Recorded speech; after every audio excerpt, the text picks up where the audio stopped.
Hey guys, how's everyone doing? Hope you're well. Not uploaded in a little bit.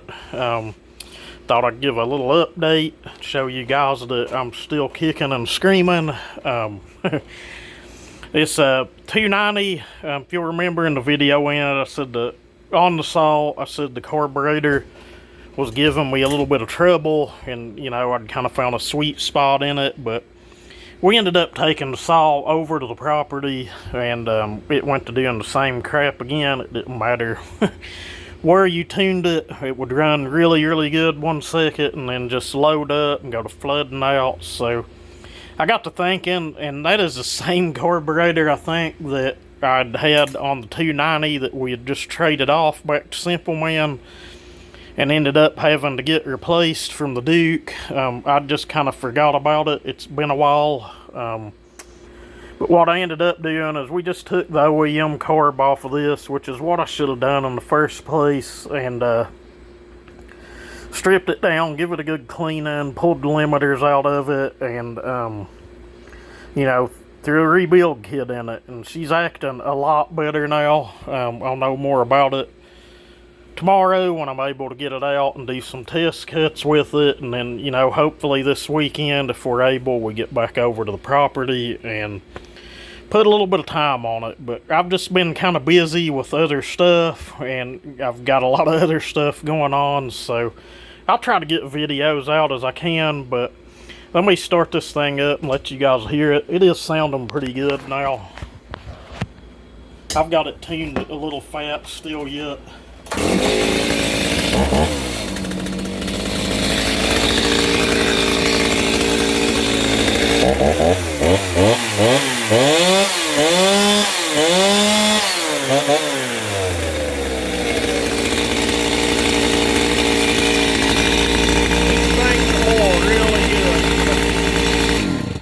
Yeah, I'm assuming the oiler is turned up to the max on that thing, but it's gonna preserve the wood here on my disc, I guess. But we'll get that thing in a cut tomorrow and see how she does. I'm betting it's gonna cut a lot faster than it did, and it's not even broke in yet. These 290s, I'm not expecting much out of it. They're just not compression. They're just not known for high compression, like I'd said in the other video. They have crazy squish from the get-go. I did find a way around that, but I'd put a 034 piston in one that I'd cut down, and it just ended up with a lot of intake timing, and I guess I could have JB welded up the floor of the intake port to compensate for it, but we ended up just putting a stock piston back in that saw, so we just went with stock piston on this. I'd tried an 028 super piston. It's the same bore, but it was something like 30 thousandths shorter at the crown of the piston than the stock one, and I don't know, that big dome that's on those, or pop-up, or whatever you want to call it, may make up for it and make more compression, but on this one, squish was going to be so horrible, and it was also shorter on the intake side and was going to give it just a ton of freaking intake timing. But aftermarket cylinder, who knows, I may have tried it on an OEM one and it worked just fine. But I think this will turn out pretty good and run pretty good. If not, we've got another cylinder laying here.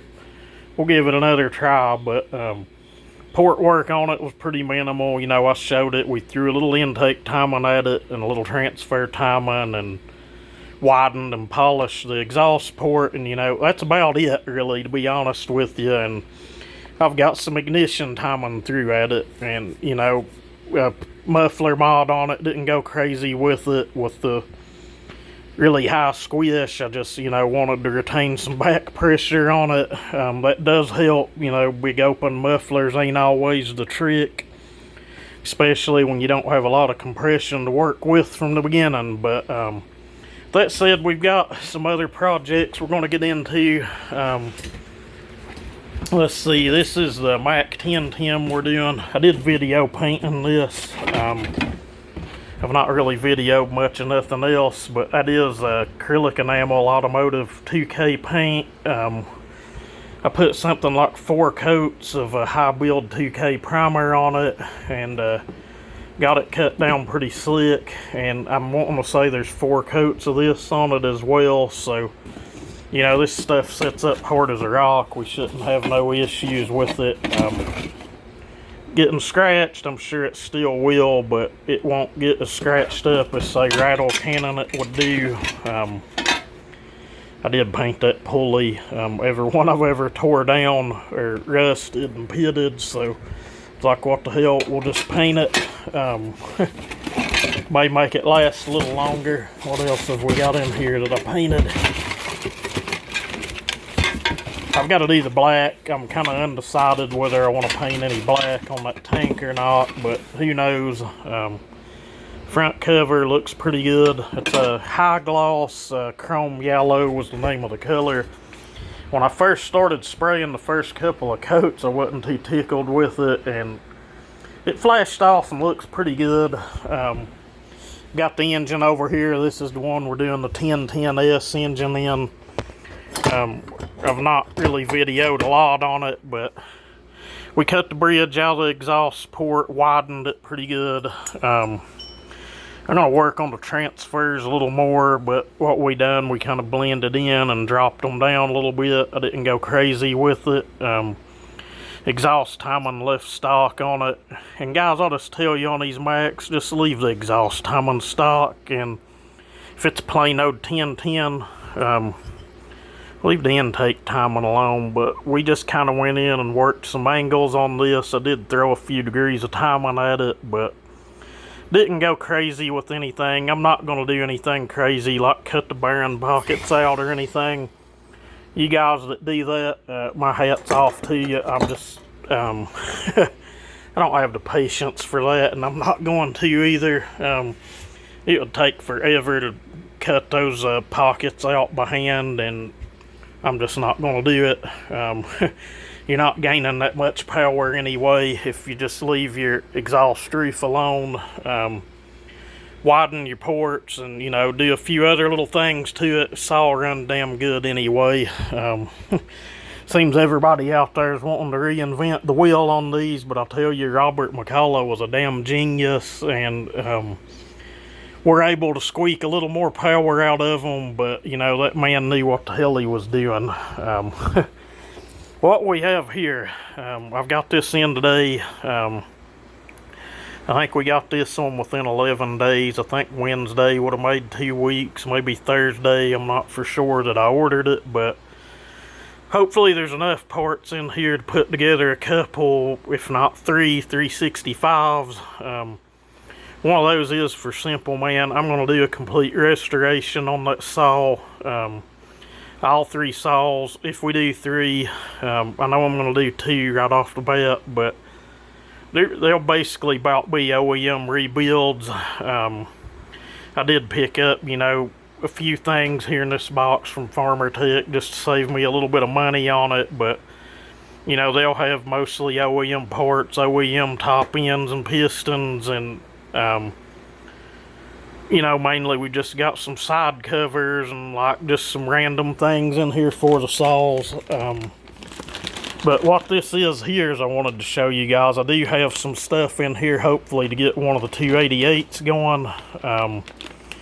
And none of this is going to be in a hurry, you know. All of this is going to take weeks, if not over a month or 2 to get done. Just it's that time of the year we're kind of really busy, and I've got a lot of other stuff here on my plate that's got to be done over top of this stuff, and we're just going to come out here late in the evenings and work on it when we can. But that thing is pretty nice. I've seen where they've started selling 288 parts, and I'd seen a thread, I think it was on OPE forums. I don't really post over there, but I lurk over there a lot.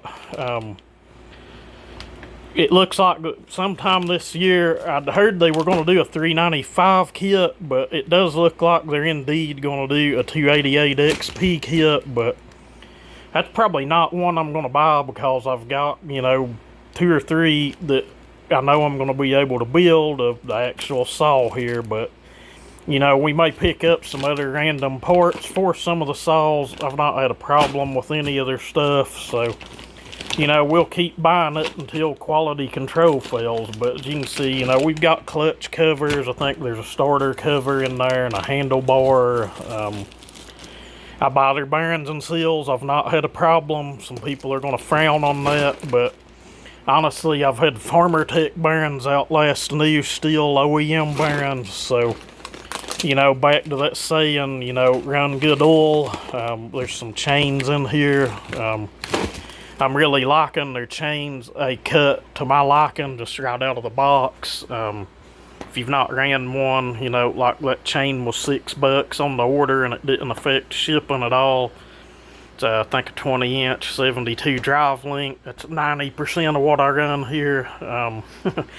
I've not really gotten into the 28 and 32-inch bar stuff. Our 880 has a 32, and I've got a couple 24s for the 660s and the 064, but to be honest with you, I'm hardly in wood that requires a bar that long. And you know, anytime I've ever about got hurt with the saw, it was when I had a long bar on it. And you know, I'm used to running an 18 or 20, and you know, just wasn't used to throwing around and handling that big bar. But you know, some people love them, I understand that. Some people have wood large enough to where they need a bar that big, but you know, a majority of people just don't need it a 16 or 18. You know, you can take a 18-inch bar and cut a 3-foot log if you know what you're doing. You know, it just is what it is, and your saw is going to perform a lot better. It's going to be easier to sharpen, and you know, it is what it is. But to each their own. You know, if you guys enjoy running 28 and 32-inch bars on smaller saws, have at it. But you know, I just thought I'd shoot a quick little update video for you guys. I'm going to try to video some of this Mac build. I'm going to do a little more port work on the transfers, and kind of try to get that thing together and get it running here in a day or two. But anyway, with that said, hope all of you guys have a good week, stay safe, and y'all have a good one.